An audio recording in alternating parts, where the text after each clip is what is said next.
তোমাদের জন্য আমার খুব কষ্ট হয় এই জন্য যে তোমরা সেভাবে, কারণ যে কেউ কি হয়, তোমাদের জেনারেশনের একটা পথ প্রদর্শক দরকার, একটা রাস্তা দেখিয়ে দেওয়া যে ওই রাস্তা দিয়ে তুমি গেলে তুমি ভালো করতে পারবে। এই ধরনের পথ প্রদর্শকদের খুব অভাব, এই জমানাটাই ওরকম হয়ে গেছে। তো সেখান থেকে তোমাদেরকে তোমাদের নিজেদের পথ তৈরি করে নিতে হয়। এবং তোমাদের প্রবলেমটা হয়ে গেছে যে বেশি তোমরা তো অনেক ডিজিটাল, তোমরা তো নিজেরটা বের করে নিবা, বাট এটা ভুল। হ্যাঁ, আমাদের দরকার, আমরা অভিভাবকরা আমরা হচ্ছে বটগাছের মতো, ওদেরকে আমরা যদি না দেখিয়ে দিই রাস্তা, তাহলে ওরা কিন্তু এই টালমাটাল অবস্থা হয়ে যায়, হালবিহীন নৌকার অবস্থা যেটাকে আমরা বলি। হ্যাঁ, এই জন্য আমি হাল ছেড়ে না বন্ধু বলি। তো সেক্ষেত্রে আমি যেটা বলবো, কখনো হতাশ হবে না। জীবনে মনে রাখবা, হতাশা হকে হত করে আশাকে বের করে নিয়ে আসো।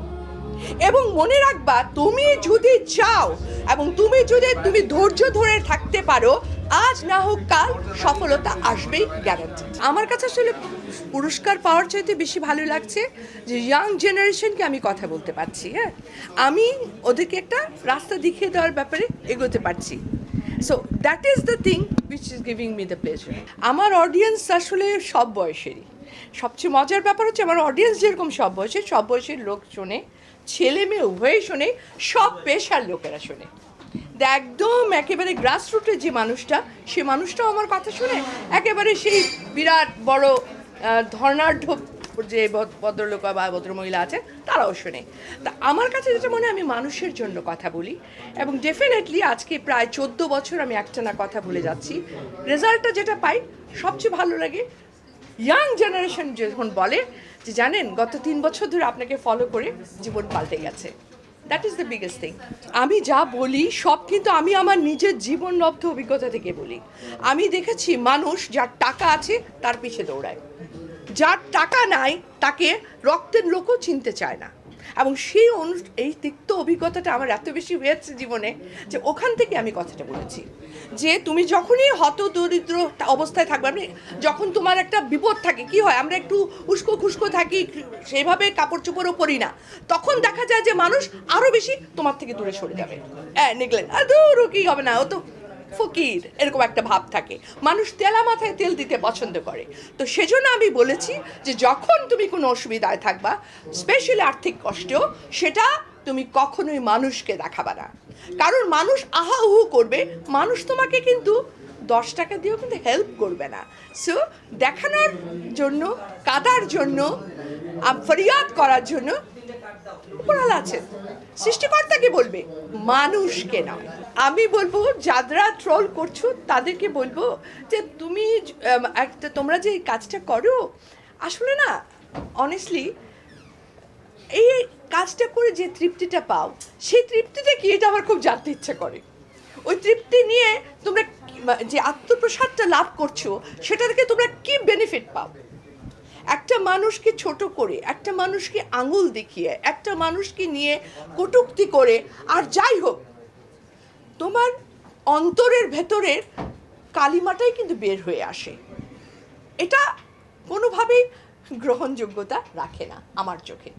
আর সেকেন্ডারি যেটা যাদেরকে বলা হয়, তাদেরকে বলবো অ্যাজ লং অ্যাজ তোমার যেটা মন চাইছে সেটা তুমি করবে। তবে ফেসবুকের প্ল্যাটফর্মটা যদি পাবলিক হয়, আমাদের সমাজ ব্যবস্থাকে মাথায় রেখে করো, সেটাই হবে বিচক্ষণতা। আমি আমার বেস্ট কমেন্ট সবগুলোকে আমার বেস্ট লাগে, কারণ আমার কাছে মনে হয় আমাকে যখন কেউ ধন্যবাদ দিচ্ছে, আমাকে কেউ যখন বলছে যে আপা আপনি আমার জীবনটা পাল্টে দিয়েছেন, সবসময় আমি তো পাল্টাতে পারি না, পাল্টানোর মালিক আল্লাহ। হ্যাঁ, তবে হ্যাঁ, আমার দ্বারা একটা গাইডেন্স হয়, আলহামদুলিল্লাহ, I feel very good about it. তো ওটা অনেক বড় পাওয়া আমার জন্য। আর ওয়ার্স্ট থিং হচ্ছে, যখন আমি এত কষ্ট করে, এত জীবনলব্ধ অভিজ্ঞতা দিয়ে মানুষকে একটা ছোট ছোট ছোট ছোট ছোট রাস্তা দেখিয়ে দিই, তখন কেউ বলে আফা আপনার নখ এত বড় কেন? হ্যাঁ, কিংবা কেউ বলে ওঠে আপনি ওই দিন যে শাড়িটা পরছিলেন ওটা অনেক বেশি সুন্দর ছিল, কিংবা আপনার চশমাটা কোত্থেকে কিনছেন। এটা হচ্ছে আমার সবচেয়ে কষ্ট লাগে। মানে আমি বলি কি, আমার শাড়ির দা বলে কি, এই অবস্থায় দাঁড়িয়ে যায়। তখন আমি মনে করি এখানে আসলে কাউকে দায়ী করা উচিত না, যুগকে দায়ী করা উচিত। কেন ওই যুগ তো নাই, আগের দিন বাগে খাইছে। এখন প্রত্যেকেরই নিজস্ব স্বাধীনতা আছে।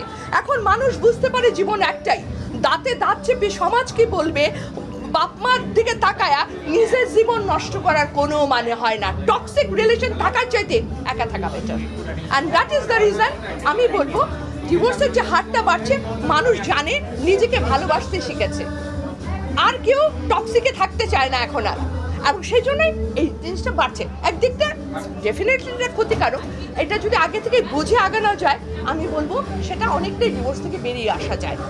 যে হাতটা ধরার আগে আগে বুঝো, একজন একজন বুঝো, ওদের ফ্যামিলিকে বুঝো, ধ্যান ধারণাকে বুঝো, দেন হাতটা ধরো, বুঝছো ব্যাপারটা। কারণ হাত ধরার পরেই কিন্তু পরে বোঝা যাচ্ছে তো টক্সিক, দূর এই জীবনে থাকবো না, বাই বাই, তুমিও যাও আমিও যাই, এটাই কিন্তু। বাট এটার জন্য আমি কোনো মেয়েরা বেশি করছে ছেলেরা বেশি করছে এটাতে আমি বলবো না, এটা মানুষ যারা টক্সিকে থাকবে না তারাই করছে।